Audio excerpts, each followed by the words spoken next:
बिस्मिल्लाहिर्रहमानिर्रहीम। अस्सलाम वालेकुम। दी हिस्ट्री ऑफ सिंध में मां आहियां अव्हांजो पंहिंजो तामीर हुसैन। सभिनी मौजूद सजणनि खे असांजे यूट्यूब चैनल ते भली कार। अॼु जो असांजो वीडियो दर्स ज़ात जे बारे में थियण वारो आहे, त इंशाअल्लाह उम्मीद आहे त अॼु जो ही वीडियो अवां मौजूद सजणनि खे ज़रूरु पसंदि ईंदो। त वीडियो खे लाइक कयो, असांजे यूट्यूब चैनल खे ज़रूरु सब्सक्राइब कयो। त हलूं था पंहिंजे हिन वीडियो जी तरफ़।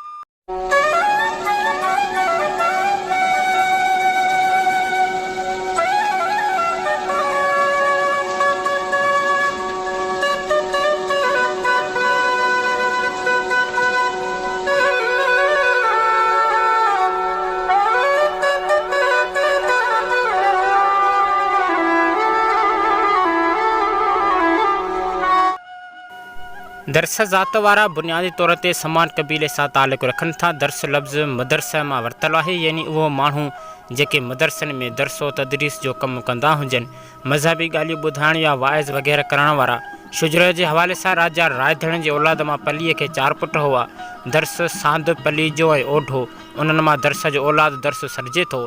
दर्सनि जो शुजरो हिन तरह आहे त दर्स पुट पली, पुट रायधण, पुट काकू, पुट समूह, पुट लाखो, पुट उन्नड़, पुट लाखो।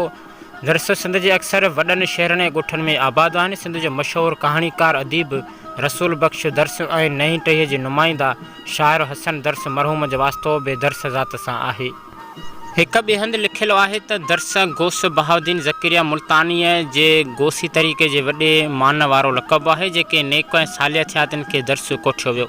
दर्स ज़ात सॾाइण वारनि जो तालुक़ु कंहिं बि हिकु क़बीले या मख़सूस ज़ात वारनि सां महदूद कोन आहे। हिन ज़ात में मुख़्तलिफ़ ज़ातियुनि जा माण्हू शामिल थी वञनि था, जिन खे अमल सालिह बणिजण करे दर्स जे ख़िताब सां नवाज़ियो वञे थो। बाद में उन जे औलाद पीउ जे लक़ब पोयां दर्स छॾिजणु लॻी, जंहिं करे मुख़्तलिफ़ ज़ातियुनि मां हिकु नई ज़ात दर्स वजूद में आई। दर्स जो पहिरियों ख़िताब मुगेरियनि खे मिलियो, पोइ इहो सिलसिलो शुरू थी वियो। हिन ज़ात वारा विचोले ऐं लाड़ में आहिनि। तिन में घणाई मुगेरिया ज़ात वारनि जी आहे। बाक़ी उन्हनि में फुल पोटो, बंबरो, हाले पोटो, लाखा, समेजा वग़ैरह शामिल आहिनि। ज़ातियुनि जे इंसाइक्लोपीडिया किताब में लिखियलु आहे त दर्स अरबी लफ़्ज़ आहे, जंहिंजी माना आहे मज़हबी ॻाल्हियूं ॿुधाइण, वाइज़ करणु, दीदार वग़ैरह। दर्स समन, समेजन, दलनि, कोराड़नि, मीर भरनि ऐं मुहाणनि जो हिकु पाड़ो आहे। दर्स पली बि आहिनि। मेहरान रसाला नंबर 4 साल 1999 ईस्वी सिफ़ा 113 मूजिबि दर्स नसरपुर जे दाऊद पोटनि जो पाड़ो आहे, जेके खेस ठाहिण में माहिर आहिनि। शाह कपोटा में दर्सनि मां आहिनि।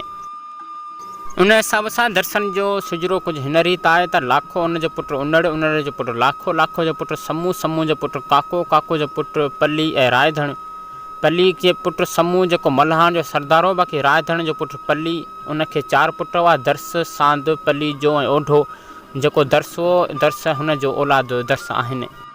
त इंशाअल्लाह उम्मीद आहे त जो असांजो ही मुख़्तसिर वीडियो अवां सॼणनि खे ज़रूरु पसंदि आयो हूंदो। अगरि अॻिते हली का मुकमिल तारीख़ मिली वई दर्स ज़ात जे बाबति, त इंशाअल्लाह उन ते बि हिकु नओं वीडियो ठाहींदासीं। त मिलंदासीं अहिड़े दिलचस्प हिस्ट्रिकल वीडियो में। तेसिताईं असांखे ॾियो इजाज़त। अल्लाह हाफ़िज़।